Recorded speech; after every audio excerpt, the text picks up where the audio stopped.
بسم اللہ الرحمن الرحیم۔ السلام علیکم ناظرین، میں ہوں حافظ محمد یعقوب اور آپ کو خوش آمدید کہتا ہوں اپنے یوٹیوب چینل پہ۔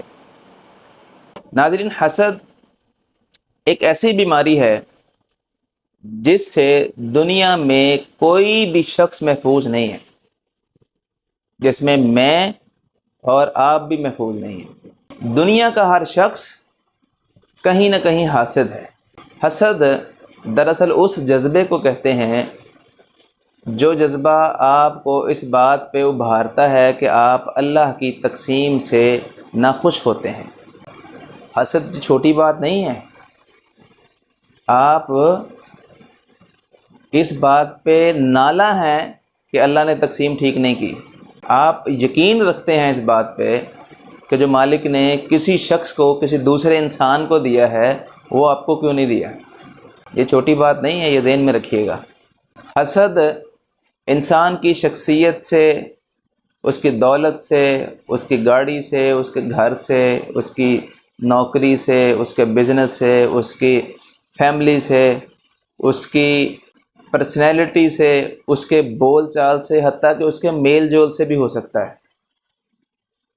یعنی حاسد کا ایسا دماغ خراب ہوتا ہے کہ وہ آپ کی کسی بھی بات سے حسد کر سکتا ہے۔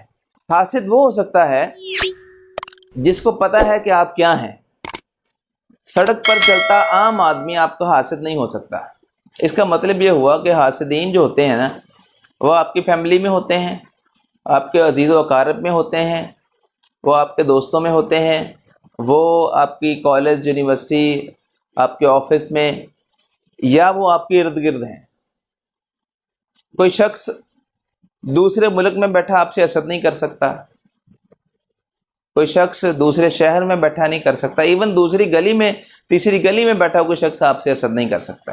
اس بات کا ہمیں پتہ چلتا ہے جب ہم حضرت یعقوب علیہ السلام کا دروازہ کھٹکھٹائیں نا، تو وہ اپنے بیٹے کو نصیحت کرتے سنتے ہیں کہ بیٹا، یہ جو خواب تم نے دیکھا ہے نا، اس کا ذکر اپنے بھائیوں سے نہ کرنا کہ کہیں وہ تم سے فریب کریں گے، اور شیطان تو انسان کا کھلا دشمن ہے۔ تو اسے پتہ یہ چلا کہ حسد جو ہے نا وہ آپ کے اپنے لوگ کرتے ہیں۔ اس لیے ضروری یہ ہے کہ ان سے بچنے کے لیے آپ سب سے پہلے میانہ روی اختیار کریں۔ آپ کی باتوں سے، آپ کے میل جول سے، آپ کے رہن سہن سے، آپ کے آنے جانے سے کوئی بہت زیادہ فرق نہ پڑے لوگوں کی زندگی پہ، لوگ سوچنے پہ مجبور نہ ہوں کہ یار یہ کوئی وکری شے ہے۔ یقیناً ان کو نظر آتا ہوگا، لیکن جب آپ سے وہ ملیں، آپ سے معاملات کو آپ سے پوچھنے کی کوشش کریں، تو آپ اللہ کا شکر ادا کریں اور بس وہیں تک رہیں۔ زیادہ باتیں کرنے کی ضرورت نہیں ہے۔ اپنی خواتین کو سمجھائیں کہ جب خواتین میں بیٹھیں تو وہ اتنی کی بات کریں جتنی کی ضرورت ہے، نہ لوگوں کو بتائیں کہ آپ کیا کرتے ہیں، کیا معاملات ہیں، پیسہ کہاں سے آ رہا ہے، یہ کہاں سے آ رہا ہے، معاملات کیسے ہیں۔ بس اللہ کا شکر ادا کریں اور معاملات کو چلائیں۔ یہ ایک طریقہ ہوگا کہ ہم حاسدین سے بچ سکتے ہیں۔ دوسرے نمبر پہ ہم نے کیا کرنا ہے کہ ہمیں ہر صورت اللہ پہ توکل رکھنا ہے۔ ہم اس بات سے خائف نہ ہوں کہ وہ بندہ مجھ سے حسد کرتا ہے تو وہ مجھے نقصان پہنچائے گا۔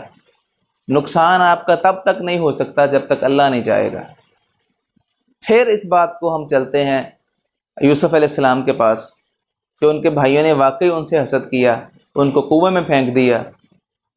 پھر کنویں والے اٹھا کے دوسرے ملک لے گئے، وہاں گئے تو وہ ایک خاتون نے ان پر حملہ کرنے کی کوشش کی، وہاں سے اللہ نے ان کو بچایا۔ قید خانے میں چلے گئے، وہاں پہ اللہ نے ان کو بچایا، اور آخرکار اللہ نے تخت بھی دیا، نبوت بھی دی۔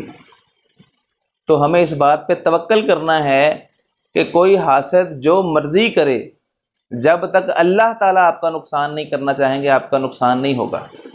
دوسری بات اور سب سے آخر میں جو آپ نے ضروری بات کرنی ہے حاسدین سے بچنے کے لیے، وہ آپ نے اللہ سے پناہ مانگنی ہے، جو اللہ پاک سورہ فلق میں فرماتے ہیں کہ قل اعوذ برب الفلق من شر ما خلق ومن شر غاسق اذا وقب ومن شر حاسد اذا حسد، کہ اللہ میں تیری پناہ چاہتا ہوں حاسدین سے کہ جب وہ حسد کریں۔